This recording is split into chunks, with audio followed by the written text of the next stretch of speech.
Douglas Bickford. It is 6:38 a.m. here on the 10th of March 2022.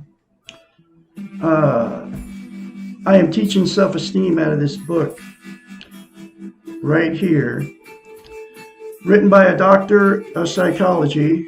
She's got a PhD, folks, in psychology, and she also has a master's in philosophy. She wrote this book. 1992, this book was published. Okay, so 30 years ago. Okay, and every chapter in this book talks about how we've been trained and taught not to have self-esteem. Okay, self-esteem is self-worth. Self-esteem is how you feel about yourself. Okay, and in this book is a very simple concept of how to attain it. Okay. It's called mirror therapy. It comes from a psychiatrist. It doesn't come from Douglas Bickford, and it works. It worked on me because I had zero self-esteem because I was sexually, emotionally, and physically abused as a child. Okay, but here it is from a psychiatrist. You look at yourself in the mirror. You say, "I love you." Say, "I love my inner child." Say, "I'm worthy to be loved and worthy to love." Those three things to yourself daily in the mirror without fail will give you what is known as self-esteem, self-worth, self-confidence, self-love if you do it and you keep doing it. Self-esteem, to maintain it's like lifting weights.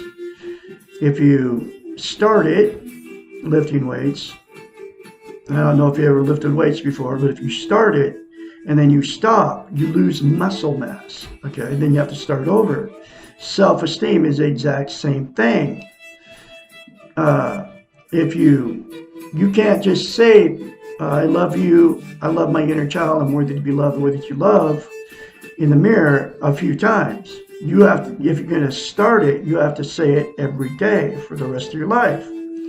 Instead of criticizing yourself, folks, we're all in front of the mirror every day. Less than 10 seconds, say, "I love you, I love Doug. I love my inner child. I'm worthy to love, and worthy to love." Say those three things to yourself in the mirror instead of saying, "You look terrible. You're getting old. You got wrinkles. Look at your face. It's blah." You know, that's what people do in front of the mirror. And you know why you do that, right? It's because that's how you feel about yourself inside.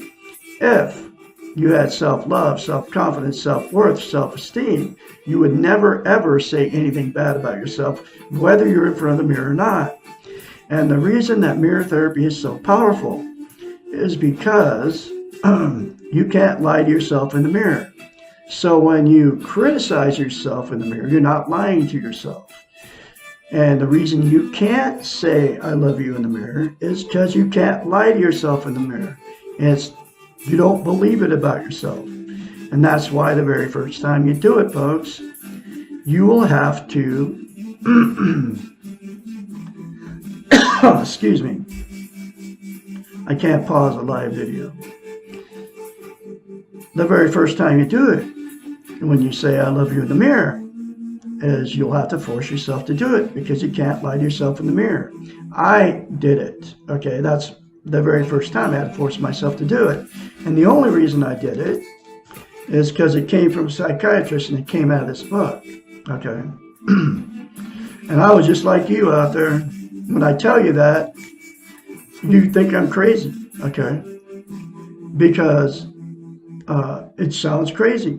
But I have, and so you'll have to force yourself to do it. But it doesn't come from me. It comes from a psychiatrist, and it works.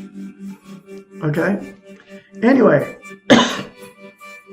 you are all beautiful people out there. You're full of goodness, and you just have to accept that you're full of goodness. This planet is one big ball of goodness, okay? No matter what we've been trained to believe from wherever it came from. But it's full of goodness. It's in all the animals. It's in you. It's in me. It's in all the trees. It's in the ocean. It's in Mother Earth, okay? Mother Earth is alive and breathing. She's full of goodness, okay? Anyway, here is the next chapter.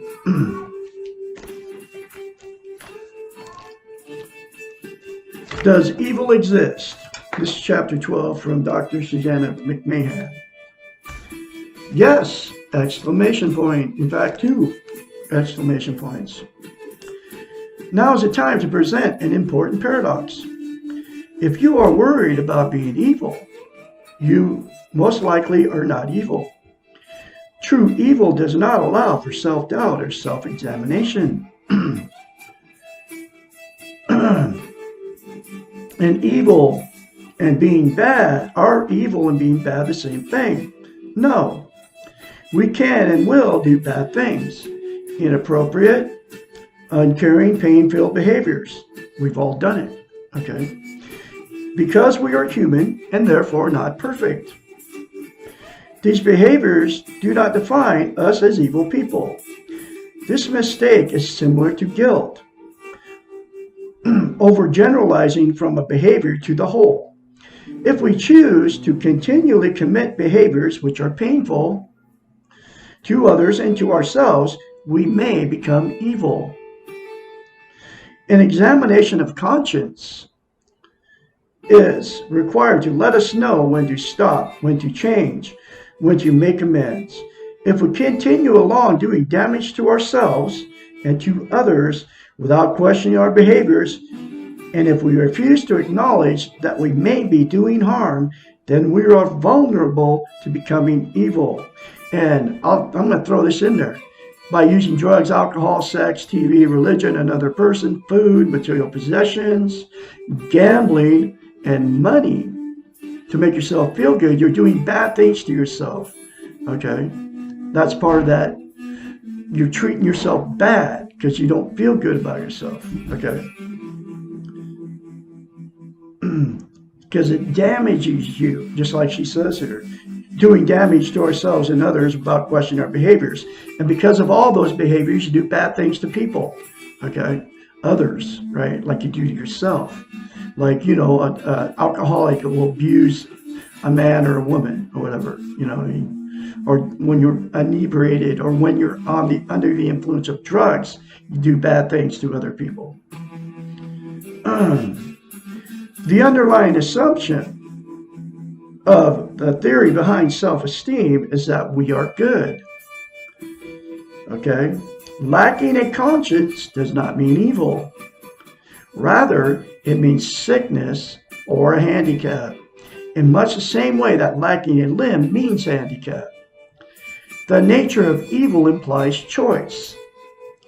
We cannot choose or be held responsible for a choice if we do not have the necessary qualifications for making that choice. Evil can be defined as choosing not to do good. It most often is seen in those who put all their energy into looking good and choose not to examine themselves. Evil requires the opposite of self-esteem. There can be no exploration of self, no responsibility for the consequences, and no acceptance of the ability to do wrong, not to be human. Interestingly, the externalizations which occur in the circular process of guilt can be conducive to becoming evil. It is easy to imagine an evil person expressing guilt, but never changing, doing evil and blaming others. The safest way to avoid evil is to practice self-esteem and recognize that we are all imperfect. Wow, very important chapter. And to practice self-esteem, to get self-esteem, it has to be practiced.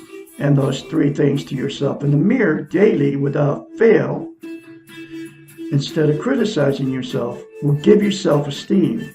And that is the safest way to not become evil, okay? Because people with no self-esteem can become evil, okay? Just like she said in this book. Okay, I'm going to have another chapter for you tomorrow, which will be Why Am I Good, chapter 13. You all have a great day out there, and remember to say I love you in the mirror. Say I'm worthy to be loved, worthy to love daily without fail. You're beautiful, you're full of goodness, just like the planet is full of goodness. I can be your mentor when this change starts for you. 458-232-5238. That's my phone number. Call me anytime, day or night. You all have a great day out there, and I'll talk to you tomorrow.